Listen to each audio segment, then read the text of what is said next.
Of course, we have been telling you stories of just incredible loss, and unfortunately, someone who knows that loss all too well is Teddy Leonard, who joins me now, the owner of the iconic Reel Inn restaurant in Malibu, which was tragically lost in the fires. Teddy, we are so sorry to hear about your loss. We know that the Reel Inn has been a fixture in Malibu for more than 3 decades. Your family has owned it for 36 years. How are you feeling in this moment? How are you and your family doing? Well, thank you for asking.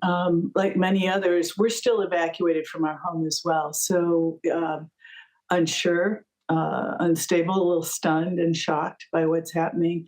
But I'd like to say that the outpouring of love that we've gotten from our customers and our community and the world, I mean, internationally, the Real Inn was known.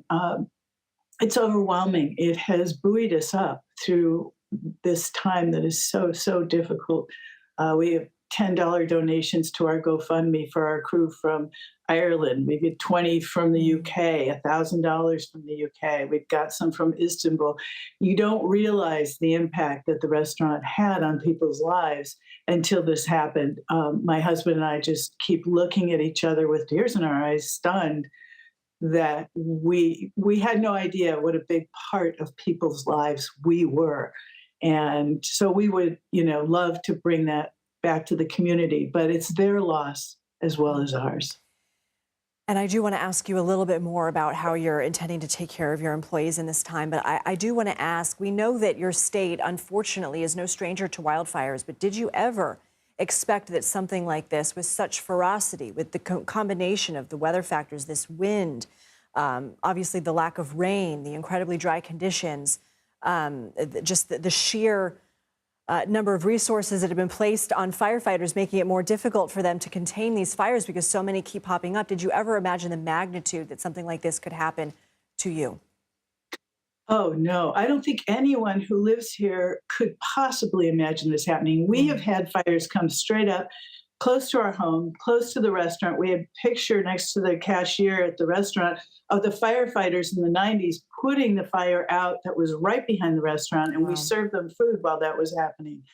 I've been on radio with Australia, and the Australians have dealt with similar situations, the fire and the Yeah. devastation. They understand what we're going through, but even they are saying, we can't imagine this. And we watched from the ridge above our home. We watched a fire burn along the ridge, and then a gust of wind, and then the fire jumped 2 miles and poofed into another fire. And that was right before we evacuated. Mm. And I've never seen anything like it.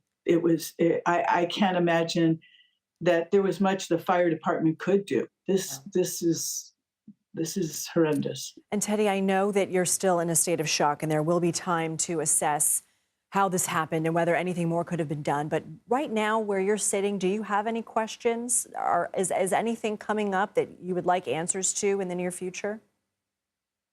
Um, you know, I am still in a state of shock. My home is still unsure, so I can't honestly say. I had someone ask me on one of the interviews if I believe that this was a result of climate change. I would have to say yes, because a year ago we were dealing with rains that flooded the Right. road, washed out the road, and now this year, it's dry.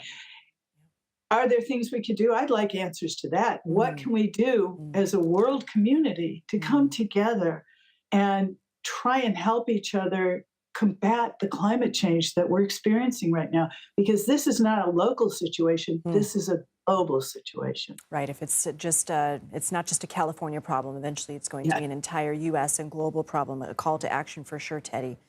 So let's yeah. talk about what you're doing for your employees. We know that you have a GoFundMe set up. What is your biggest concern about them and how they're able to get on through their livelihoods? Well, our crew, many of them have been with us 20, 30 years. Some of them were the only job they've ever had. So we wanted to give them a financial cushion till we can figure out where we're contacting people. People are contacting us about getting jobs for them, trying to get them set up because I know that some of them, they're in shock too. They've never worked anywhere else. They don't know what to do. So we're trying to give them at least 3 months cushion to get their lives, keep their lives going while we figure this out. Because as a community, Malibu the Pacific Palisades, Topanga, it's gonna take year Yeah. or more to come back from this. Real quick before I go, I don't even know if you've begun to think about this, but where do you stand right now in terms of a desire to rebuild? Well, the community has reached out to us and said, why don't you have a GoFundMe for you to rebuild? We're waiting. We're trying to negotiate with the state parks because they own the land. We Mm. own the business and the building, but it's up to them as to whether or not we can rebuild. So Okay. we're reaching out to them and trying to assess Teddy, will what's you going to keep happen. us posted? We will. Thank you so much Okay. for having me. Thank you so Okay. much. We're thinking about you, your entire family, community, and your employees. Thank you, Teddy.